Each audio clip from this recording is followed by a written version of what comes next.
Hello everyone, good morning to all of you.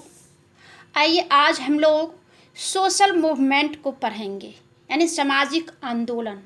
जानेंगे कि हमारे समाज में, हमारे राज्य में, हमारे देश में समाज में आंदोलन क्यों होता है, किस लिए करता है, कौन करता है, और फिर इसके बारे में, इसकी परिभाषा को जानेंगे, इसकी विशेषताएं को जानेंगे, और फिर इसके कुछ तत्व है और अवस्था को जानेंगे।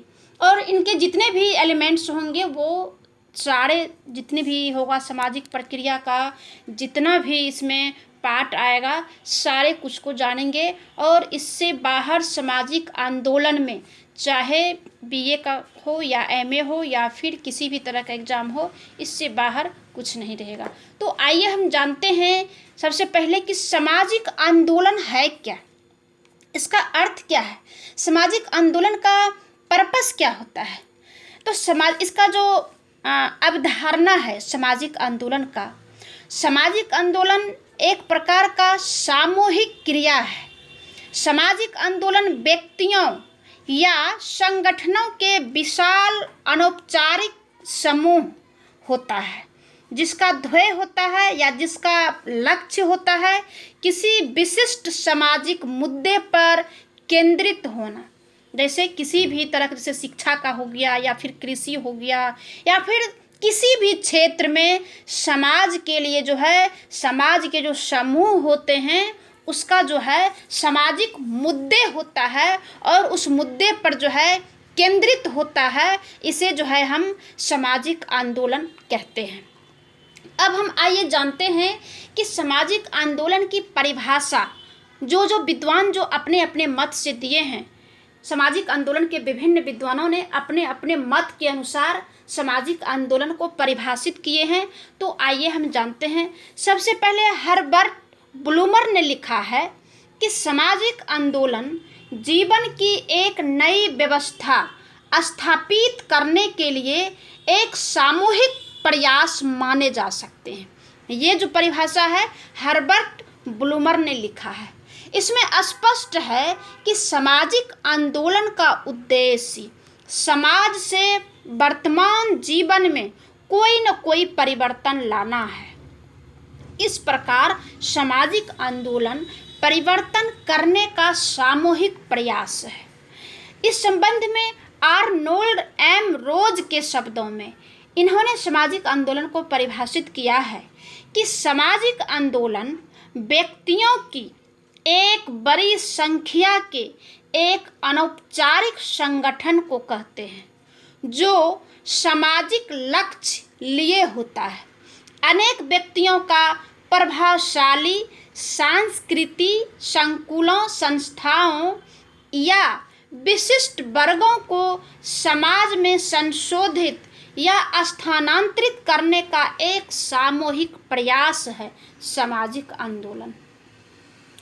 तो इस प्रकार सामाजिक आंदोलन सामाजिक लक्ष्य को लेकर किए जाते हैं कि समाज का जो लक्ष्य को पाना है या प्राप्त करना है, चाहे वो जिस भी क्षेत्र में हो, इसे ही जो है हम सामाजिक आंदोलन कहते हैं। ये किसी एक व्यक्ति द्वारा नहीं है, बल्कि अनेक व्यक्तियों के सामूहिक प्रयास का परिणाम होता है। इनमें संस्कृति, संकुलों, संस्थाओं या विशिष्ट वर्गों को परिवर्तित करने का प्रयास किया जाता है। ये जो है सामाजिक आंदोलन है। सामाजिक आंदोलन प्रारंभ में एक छोटे रूप में शुरू होता है, लेकिन धीरे धीरे यह बढ़ते जाते हैं और समस्त समाज पर छा जाता है। उसकी अपनी प्रथाएं होती है, अपनी परंपराएं होती है, उसमें एक संगठन होता है, उसमें एक नेता भी होते हैं और श्रम विभाजन भी होता है, तथा उसमें कुछ सामाजिक नियम और मूल्य भी होते हैं। तो इस प्रकार प्रत्येक सामाजिक आंदोलन की एक अपनी सांस्कृतिक, एक सामाजिक संगठन और जीवन की एक योजना होती है। इस तथ्य को समझते हुए बेरी ने लिखा है, बेरी ने कहा है सामाजिक आंदोलन के बारे में कि जैसे जैसे एक सामाजिक आंदोलन विकसित होता है वह एक समाज का रूप ग्रहण कर लेता है। उसमें संगठन और रूप, प्रथाओं और परंपराओं की व्यवस्था, स्थापित नेतृत्व और अस्थायी श्रम विभाजन, सामाजिक नियम, सामाजिक मूल्य होता है। इसे हम शॉर्ट में कह सकते हैं कि एक संस्कृति, एक सामाजिक संगठन और जीवन की एक नई योजना बन जाती है इस सामाजिक आंदोलन से। अब आइए हम जानते हैं कि सामाजिक आंदोलन की परिभाषा, विशेषता क्या है। सामाजिक आंदोलन के जितने भी परिभाषा उपयुक्त में दिए गए हैं उसकी निम्नलिखित विशेषताएं स्पष्ट होती है। क्या है पहली विशेषता? पहली विशेषता है कि सामाजिक लक्ष्य, यानी समाज का लक्ष्य, कुछ लक्ष्य होता है समाज का और उस लक्ष्य को प्राप्त करने के लिए जो है समाज में आंदोलन किया जाता है। सामाजिक आंदोलन जैसा कि इनके नाम से ही स्पष्ट है कि किसी न किसी सामाजिक लक्ष्य को लेकर उत्पन्न होते हैं और इस लक्ष्य को प्राप्त करने के लिए ही ये कार्य करते हैं। सामाजिक लक्ष्य से तात्पर्य होता है कि सामाजिक संरचना, सामाजिक संस्था अथवा सामाजिक जीवन में परिवर्तन के लक्ष्य से है।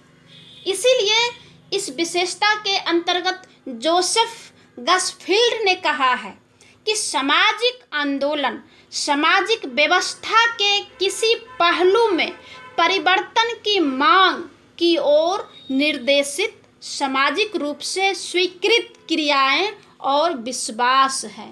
ये जो है जोसेफ गालफील्ड ने जो है कहा है। दूसरा जो विशेषता है, दूसरी विशेषता है सामाजिक परिवर्तन, यानी समाज में कुछ परिवर्तन लाना चाहता है।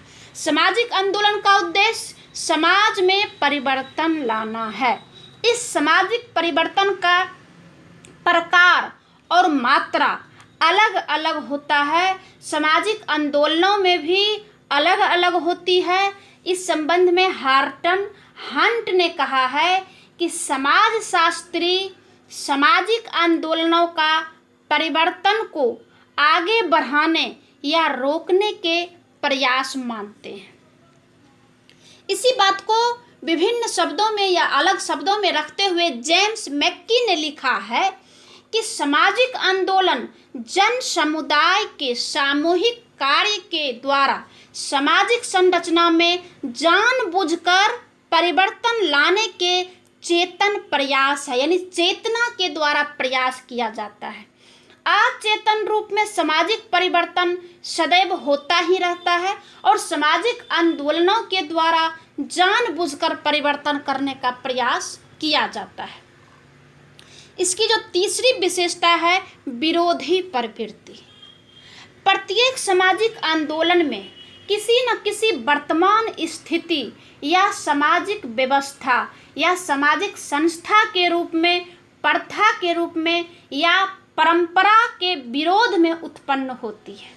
जिसे कि हम एक तरह से रूढ़िवादी भी कह सकते हैं कि रूढ़िवादी जो होता है पौराणिक परंपरा को लेके चलता है और इसी का जो है पौराणिक परंपरा को या रूढ़िवादी में परिवर्तन लाना चाहता है, इसी जो है विरोधी प्रवृत्ति कहते हैं। और इस प्रकार सामाजिक आंदोलन में विरोधी प्रवृत्ति होता भी है।